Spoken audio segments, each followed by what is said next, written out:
Hello student, आज का जो हमारा टॉपिक है वो है कोड एवं कोडों के युग्म पर। ठीक है, ये कहा है तो आपको पता है कि मैथमेटिक्स का आपका चैप्टर 6 चल रहा है जिसका नाम है कोड तथा रेखाएं। ठीक है, तो पहले हमने आपको एक वीडियो दे दिया है कि रेखाएं क्या होती हैं। ठीक है, बिंदु क्या होता है, रेखाखंड क्या होता है, किरण क्या होता है, साथ में संगामी रेखाएं और आपकी संगामी बिंदु ये क्या होती हैं। ठीक है, तो ये सारा कुछ हमने उस वीडियो में बता दिया है। वो ज्योमेट्री के इम्पोर्टेंट टॉपिक के नाम से पढ़ा हुआ है वीडियो। तो जिन्होंने नहीं देखा है पहले उसको देख लें। और आज जो हमारा है वो कोड के बारे में है।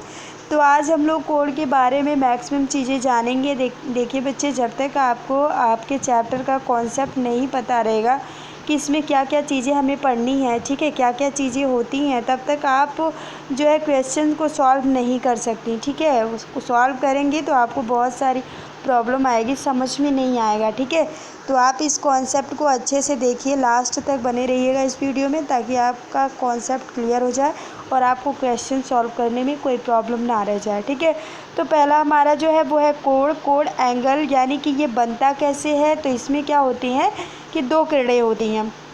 कितने किरणें होती हैं? दो किरणें होती हैं। ठीक है, और एक ही अंत बिंदु से प्रारंभ होती हैं। ठीक, ये हमारे पास दो किरणें हैं। ठीक, ये मान लो एक किरण में क्या होता है, एक अंत बिंदु होता है कि नहीं होता है। तो ये हमारा एक एक अंत बिंदु है और यहाँ पे एक बिंदु है, एक अंत्य बिंदु है जहाँ से ये प्रारंभ हो रही हैं।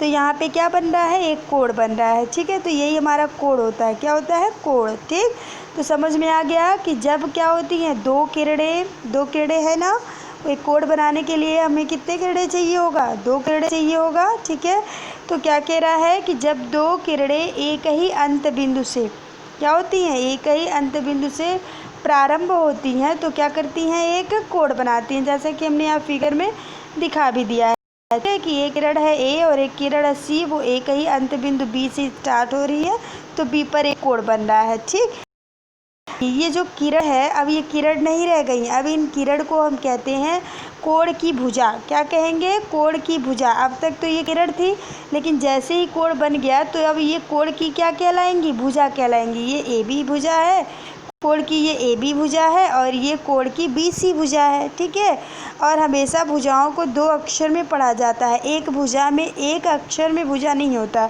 ये ध्यान रखना कि जब भी हम भुजा को लेंगे तो वो दो अक्षर में ही रहता है। ठीक है, अब देखिए, अब रही बात तो समझ में ये तो आ ही गया होगा कि ये जो किरण होती हैं वो कोण की क्या कहलाती हैं? भुजा। और ये जो अंत्य बिंदु था ना जहाँ से वो स्टार्ट हो रही थी, वो उस कोण की क्या कहलाती हैं? शीर्ष कहलाती हैं। क्या कहलाती हैं? शीर्ष, यानी कि वर्टेक्स कहलाती हैं। तो समझ में आ गया आपको कि कोण की जो किरणें थी वो कोण की भुजाएं कहलाती हैं और जो कॉमन पॉइंट था, ठीक है, वो क्या कहलाता है? शीर्ष कहलाता है। अब रही बात कि कोण को प्रदर्शित कैसे करेंगे, तो कोण को प्रदर्शित करने के लिए बच्चों देखो, हमेशा ये ध्यान रखना कि जहाँ कोण बनता है, जिस अक्षर पे कोण बन रहा है उसको हमें बीच में रखना है। तो किस अक्षर पे बन रहा है? बी पर बन रहा है तो बी को हमने बीच में रख लिया। अब हम या तो कहें ए बी सी या तो कहें हम सी बी ए, कोई फ़र्क नहीं पड़ता। कोण जो बना है आप चाहे सी बी ए कहें या ए बी सी कहें, बस ध्यान ये रखिएगा कि जहाँ पर एंगल बना हुआ है वो अक्षर आपका बीच में होना चाहिए। ठीक है, उम्मीद आपको समझ में आ गया होगा। या तो आप तीन अक्षरों में भी दिखा सकती हैं कोण को, या तो आप कोण को एक अक्षर में भी दिखा सकती हैं। लेकिन एक कंडीशन है, जब भी कोण, बहुत सारे कोण रहेंगे, मान लो यहाँ हमने बी पर कोण बना लिया, ठीक है, लेकिन यहाँ पे एक कोण और निकल गया, यहाँ पे बी पे दो प्रकार के कोण बन गए, तो हमें तीन अक्षर से ही दिखाना पड़ेगा। क्योंकि अगर हम बी करेंगे, केवल बी करेंगे, कोण बी, तो क्या होगा, हम इस कोण की बात कर रहे हैं कि इस कोण की बात कर रहे हैं, तो ये समझ नहीं आएगा। इसलिए जब भी कोण बटा होगा, ठीक है, कोई भी कोण अगर दो पार्ट में, तीन पार्ट में बटा हुआ है तो उसे हम तीन अक्षरों में ही दिखाएंगे। उम्मीद है आपको समझ में आ गया होगा। और कोण को प्रदर्शित करता है वो ऐसे होता है, टेढ़ा यल होता है। ठीक है, टेढ़ा यल ऐसे, ये चीज़ें ऐसी ही रहती हैं, बस ये ऐसे हो जाता है, टेढ़ा हो जाता है। ठीक है, तो ये कोण को प्रदर्शित करता है। ठीक, अब देखिए बात करते हैं कोड के प्रकार की। तो उम्मीद है आपको कोड अच्छे से समझ में आ गया होगा कि कोड किसे कहते हैं, कोड में भुजाएं क्या होती हैं, कोड के शीर्ष क्या होते हैं, ठीक है, ये सारी चीज़ें। अब देखिए कोडों के प्रकार हम देखते हैं। तो कोडों के प्रकार जो होते हैं वो आपके 6 टाइप के मिलेंगे। देखिए जैसे पहला हमारा न्यून कोड। क्या है? न्यून कोड, ठीक है। तो न्यून कोड को इंग्लिश में कहते हैं एक्यूट एंगल। क्या बोलते हैं? एक्यूट एंगल बोलते हैं, ठीक है। तो उसके पहले हम लोग देखते हैं कि क्या दिया हुआ है। लग रहा है न्यून कोड कट गया है, कोई नहीं। देखिए न्यून कोड जो होता है वो क्या होता है बच्चे?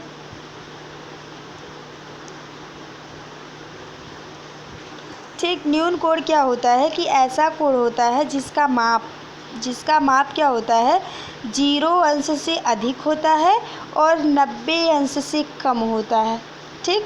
कौन कौन से कोड है? एक 0 अंश है, एक 90 अंश है। तो कैसे बोलेंगे? ऐसा कोड जिनका माप 0 अंश से अधिक और 90 अंश से कम होता है उन्हें हम क्या कहते हैं? न्यून कोड कहते हैं। यानी कि न्यून कोड जो होते हैं वो 0 और 90 के बीच में होते हैं। जैसे अगर मान लो 45 डिग्री ले लिया जाए और अब आपसे कहा जाए कि आप बताओ 45 डिग्री न्यून कोड है? 45 डिग्री, तो आप कहोगी हाँ। कैसे कहोगी? क्योंकि ये 0 से तो अधिक है लेकिन 90 से क्या है? कम है। यहाँ तक कि अगर आपसे कहा जाए कि क्या 79 न्यून कोड है, तो आप कहोगी हाँ, क्योंकि ये 0 से अधिक है लेकिन 90 से क्या है? कम है। यहाँ तक कि अगर आपसे कहा जाए 89 बताइए न्यून कोड है, तो आप कहोगी हाँ 89 क्या है? 90 से कम है और 0 से अधिक है। तो समझ में आ गया होगा। ऐसे कोड जिनका मान 0 अंश से अधिक और 90 अंश से कम होता है उन्हें कौन सा कोड कहते हैं? न्यून कोड कहते हैं। अब आते हैं सम कोड पर। तो सम कोड को इंग्लिश में कहते हैं राइट एंगल। तो ये क्या होता है? जिन कोड का मान 90 अंश होता है। कितना होता है? 90 अंश, एग्जैक्ट 90 अंश, ठीक है। तो ऐसे कोड को हम क्या कहते हैं? सम कोड कहते हैं, ठीक। तो जिस कोड का मान क्या होगा? 90 अंश होगा, उस कोड को हम क्या कहेंगे? सम कोड कहेंगे, ठीक है। तो यहाँ देखिए आप लिखा हमने ऐसा कोड जिनका माप क्या होता है? 90 अंश होता है, क्या कहलाता है? सम कोड। और सम कोड का फिगर बड़ा ही ईजी है, ऐसे बनता है। ये दोनों लाइनें एकदम खड़ी रहती हैं, ठीक है। ये इधर ऐसे और ये इधर, एक ऊर्ध्वाधर एक क्षैतिज, ठीक है। तो यहाँ पे जो कोड बन रहा है वो आपका क्या हो जाएगा? ये आपका हो जाएगा न्यून कोड, ठीक, सम कोड। समझ में आ गया। अब देखिए अब अधिक कोड की बात करते हैं। ऑब्टूस एंगल, ये क्या होता है कि ऐसा कोड जिसका माप 90 से अधिक, किससे अधिक? 90 से अधिक और 180 से क्या होता है? कम होता है। ऐसे कोड को अधिक कोड कहते हैं, ठीक है। तो ठीक है, और 180 अंश से कम होगा उनको हम क्या कह देंगे? अधिक कोड कह देंगे, ठीक है। जैसे मान लो 120 अंश है, 135 अंश है, या 110 अंश है, या 140 अंश है, ये सारे आपके किस में आएंगे? अधिक कोड में। अब रिज कोड देखते हैं। रिज कोड को कहते हैं स्ट्रेट एंगल। ये क्या होता है? ऐसा कोड जिसका माप 180, देखो 90 है तो सम कोड और 180 है तो रिजु कोड, ये ध्यान रखना, ठीक है।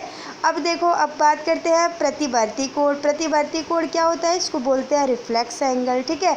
तो प्रतिवर्ती कोड ऐसा कोड जिसका मान 180 अंश से अधिक और 360 अंश से क्या होता है? कम होता है, उसे हम क्या कहते हैं? प्रतिवर्ती कोड कहते हैं। जैसे आपका मान लो 210 अंश है, ठीक है। तो ये 180 से ज़्यादा है ना और 360 से कम है, तो ये आपका कौन सा एंगल कहलाएगा? प्रतिवर्ती एंगल, ठीक है। तो आपको समझ में आ गया होगा। अब बात करते हैं हम संपूर्ण कोड की। तो संपूर्ण कोड क्या होता है?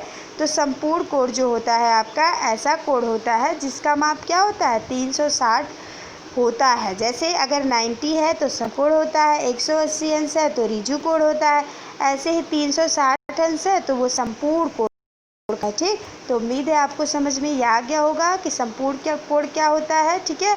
तो संपूर्ण कोड ऐसा कोड जिसका माप कितना होता है? 360 अंश होता है, वो कहलाता है संपूर्ण कोड। अब देखिए कोडों का युग्म क्या होता है? Pair of angle. कोडों के युग्म के अंतर्गत कौन कौन से कोड आते हैं? पूरक कोड, समपूरक कोड, आसन्न कोड और रैखिक युग्म के कोड होते हैं, ठीक है। तो जब कोडों के युग्म की बात की जाएगी तो आपका पूरक कोड आएगा, उसमें समपूरक कोड आएगा, आसन्न कोड आएगा और कोडों के रैखिक युग्म आएंगे, ठीक। तो आज हम पूरक कोड आपको बता दे रहे हैं, नेक्स्ट बार आपको बाकी सारे कोड बता देंगे। पूरक कोड को कहते हैं कॉम्प्लीमेंट्री एंगल। क्या बोलते हैं? Complementary angle. तो ये क्या होता है?